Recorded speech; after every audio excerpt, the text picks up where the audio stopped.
देश की सभी औरतों के सम्मान की लड़ाई और ये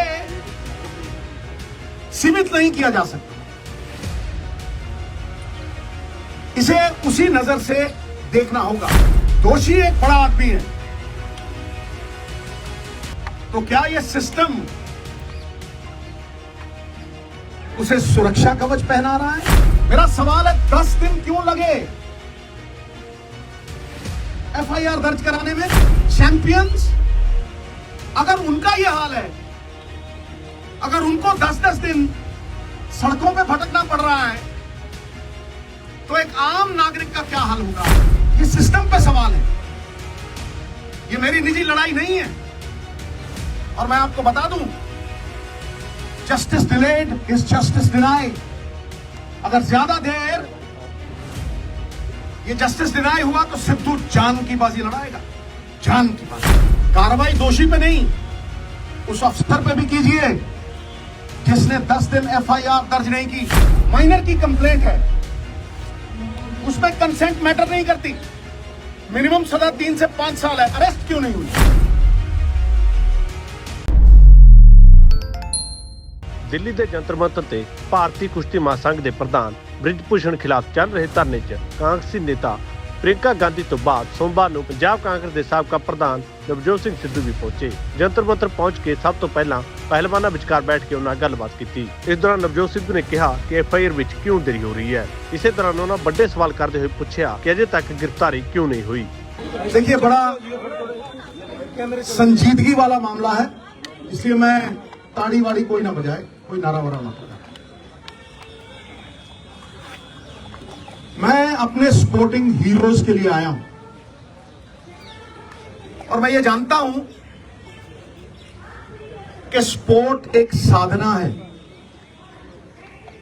140 करोड़ में जब कोई महिला अकेली मेडल जीतती है तो वो एक तपस्वी है और वो रोल मॉडल है, जिसकी प्रेरणा से करोड़ों लोग खेल जगत में वो प्रयास करते हैं, जिससे देश गौरवान्वित होता है। ये रियल हीरो नहीं है गुरु,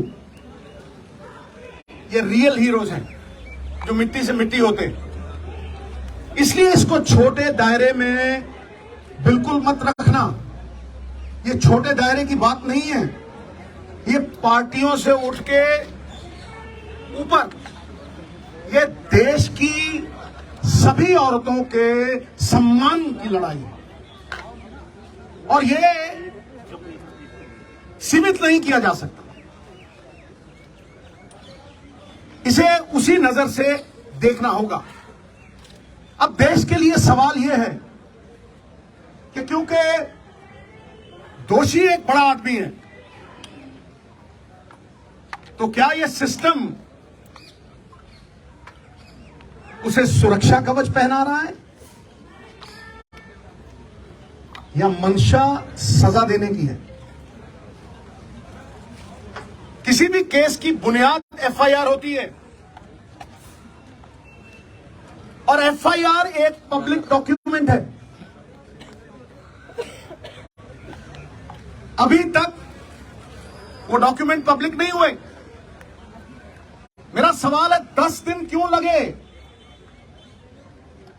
एफआईआर दर्ज कराने में?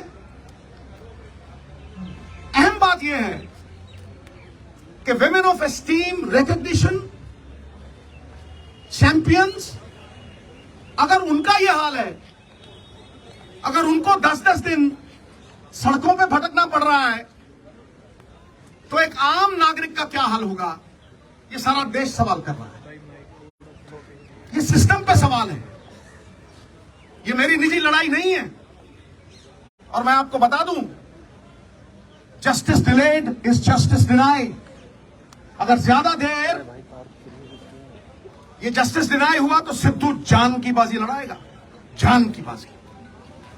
और मैं फड़ नहीं मारता हूं। सबसे पहली बात, कार्रवाई दोषी पे नहीं, उस अफसर पे भी कीजिए जिसने 10 दिन एफआईआर दर्ज नहीं की। Lalita Kumari versus the state of UP. It is mandatory to register the FIR once a cognizable offence is deciphered. और वो जो cognizable offence proven हो गया है, तो फिर उसकी ऑप्शन नहीं है, उसे FIR दर्ज करनी पड़ेगी। और अगर वो नहीं करता तो 166 के तहत 2 साल कैद भी हो सकती है। नंबर 2, सबसे बड़ा सवाल कि दोषी एक डोमिनेंट पोजीशन पे है, अक्यूज्ड एक डोमिनेंट इन्फ्लुएंशियल पोजीशन पे है, वो किसी का भी करियर बिगाड़ सकता है और किसी को भी धमका सकता है। तो फिर आप कैसे एक्सपेक्ट करते हैं कि वो इतनी डोमिनेटिंग पोजीशन पे है, एक फेयर इन्वेस्टिगेशन होगी? Where is the moral authority now? He must resign for a fair probe, for a fair investigation. FIR दर्ज इसलिए नहीं की गई, कमेटी बनाने का मतलब पूरा देश समझता है। You are sweeping things under the carpet. FIR का मतलब, इसका कमेटी का मतलब क्या है कि ठंडे बस्ते में डाल दो, भटकने दो और देरी करो, डिले करो। दिल्ली डैली कितनी कमेटियों ने सजा दी है भाई? फिर अहम सवाल जिसमें मैं आ रहा हूं, सबसे महत्वपूर्ण सवाल, अब जो FIR हुई है और कोर्ट की प्रोसीडिंग से मैं पूरी तरह से कन्विंस्ड हूं, वो पॉस्को एक्ट के तहत हुई है। पॉस्को में, POCSO is not a bailable offence. जब वो बेलेबल ऑफेंस नहीं है, किस धारा के तहत किया है? आप माइल्ड FIR तो नहीं कर रहे, उसे क्लीन चिट देने के लिए, बैकडोर एग्जिट देने के लिए। बताइए किस धारा के तहत आपने वो किया है?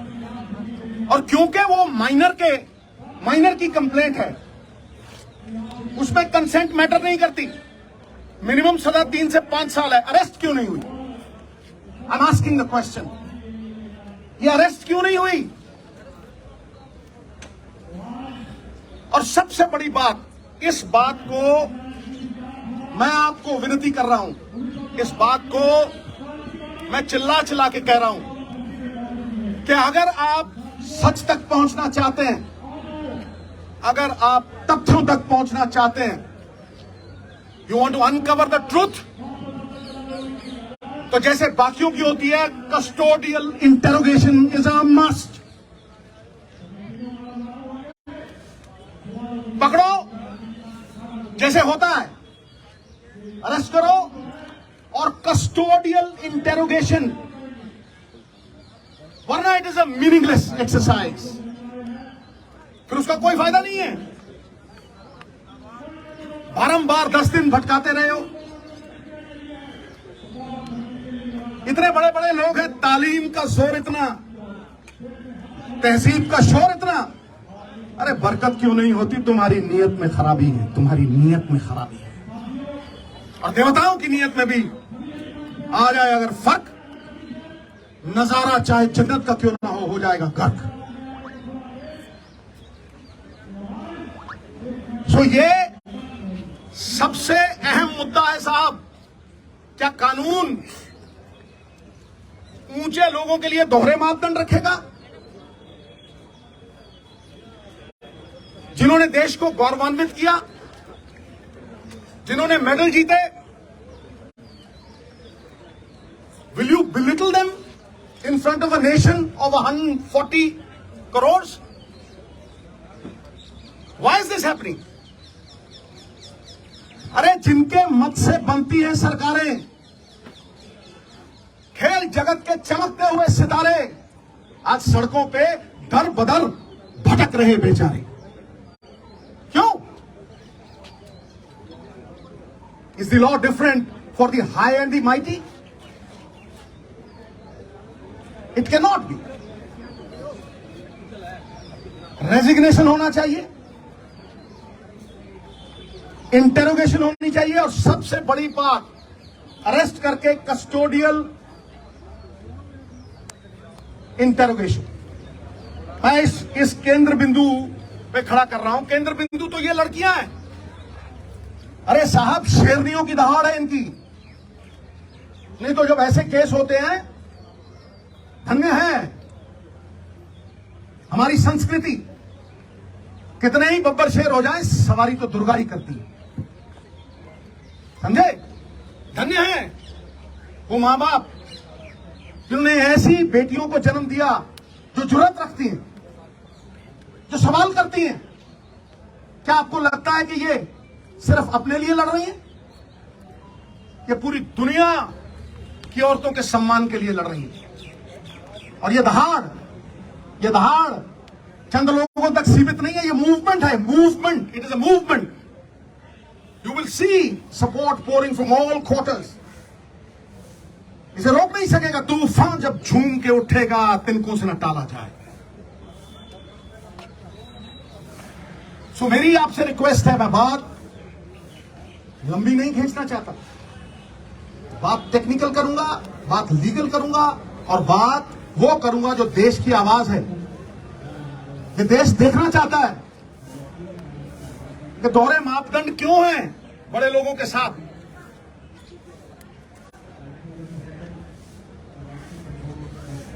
सही और गलत की लड़ाई में न्यूट्रल में नहीं रह सकते आप। आपको पक्ष लेना पड़ेगा,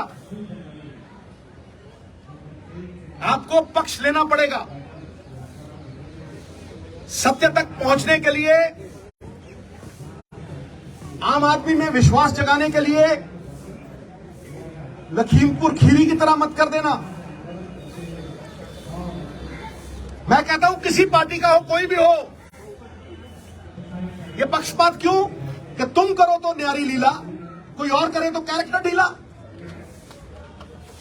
ताड़ी नहीं भाई, ताड़ी नहीं। ये लोगों का दुख, दर्द, तकलीफ है। एक स्पोर्ट्समैन होने के नाते मैं जानता हूं पसीना बहाए बिना ये अचीवमेंट नहीं हो सकती। इनके सेल्फ एस्टीम को ठेस पहुंचाना इज हर्टिंग नेशनल प्राइड।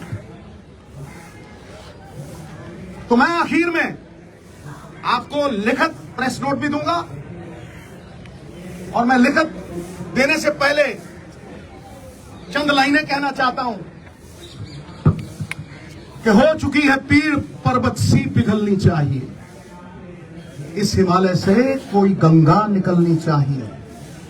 सिर्फ हंगामा खड़ा करना मेरा और इनका मकसद नहीं, सारी कोशिश है कि यह सूरत बदलनी चाहिए। फिर मेरे दिल में ना सही तो तेरे दिल में ही सही, हो कहीं भी आग, लेकिन आग जलनी चाहिए, सूरत बदलनी चाहिए।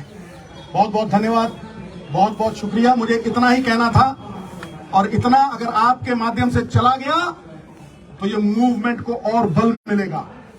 और मैं फिर दोहराता हूं, ये लड़ाई इनकी नहीं है, ये घर घर की लड़ाई है।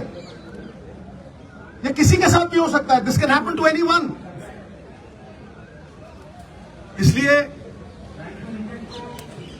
सब मिलकर ये लड़ाई लड़ें,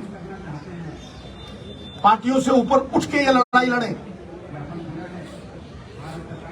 ये पांचों उंगलियां कोई टेढ़ी है, कोई लंबी है, कोई छोटी है, लेकिन जब इकट्ठा हो जाती हैं तो अपनी ताकत से 1000 गुना बोझ उठा लेती।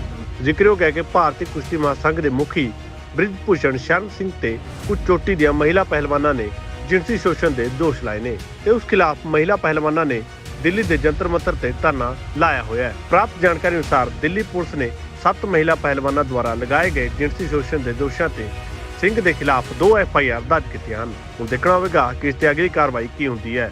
ਨਿਡਰ ਹਾਂ, ਨਿਰਪੱਖ ਰਹਾਂਗੇ, ਆਜ਼ਾਦ ਹਾਂ, ਸੱਚ ਕਹਾਂਗੇ। ਗੱਲ ਕਰਾਂਗੇ ਸਿਆਸੀ ਹਵਾ ਦੀ, ਹੋਣਗੇ ਹੁਕਮਰਾਨਾਂ ਨੂੰ ਸਿੱਧੇ ਸਵਾਲ। ਸਭ ਤੋਂ ਪਹਿਲਾਂ ਪਹੁੰਚਾਵਾਂਗੇ ਤੁਹਾਡੇ ਤੱਕ ਸਿਰਫ ਸੱਚੀ ਖਬਰ। ਦੱਸਾਂਗੇ ਕੌਣ ਕਰ ਰਿਹਾ ਹੈ ਤੁਹਾਡੇ ਤੇ ਸਬਰ। ਵਿਦੇਸ਼ਾਂ 'ਚ ਬੈਠੇ ਪੰਜਾਬੀਆਂ ਦੇ ਹੱਕ ਦੀ ਕਰਾਂਗੇ ਗੱਲ। ਕੈਨੇਡਾ ਦੀ ਹਰ ਸਿਆਸੀ ਖਬਰ ਲੈ ਕੇ ਆਵਾਂਗੇ ਤੁਹਾਡੇ ਵੱਲ। ਉਭਰਾਂਗੇ ਪੰਜਾਬ ਦੀ ਆਵਾਜ਼ ਬਣ ਕੇ। ਹੋਣਗੇ ਹਰ ਪਹਿਲੂ ਤੇ ਰੋਜ਼ ਚਰਚੇ। ਖੋਲਾਂਗੇ ਅੰਦਰੂਨੀ ਰਾਜ, ਬਣਾਂਗੇ ਬੁਲੰਦ ਆਵਾਜ਼। ਖੇਡ, ਸਿੱਖਿਆ, ਸਿਹਤ, ਖੇਤੀ ਦੀ ਬਾਤ ਪਾਵਾਂਗੇ।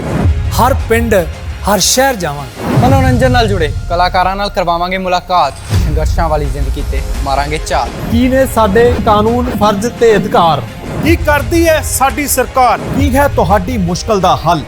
D5 ਚੈਨਲ ਪੰਜਾਬੀ ਦੀ ਕਚਹਿਰੀ 'ਚ ਹੋਵੇਗੀ सिर्फ लोकां दी गल। धर्म, धरोहर, सेहत और संस्कृति की होगी बात। अब D5 चैनल हिंदी भी होगा सर। D5 चैनल पंजाबी, अपनी धरती अपने लोक। सत श्री अकाल जी, मैं हाँ कुलराज रंधावा ते तुसी वेख रहे हो D5 चैनल पंजाबी, जिहड़ा लॉन्च हो चुका है हुण कैनेडा विच।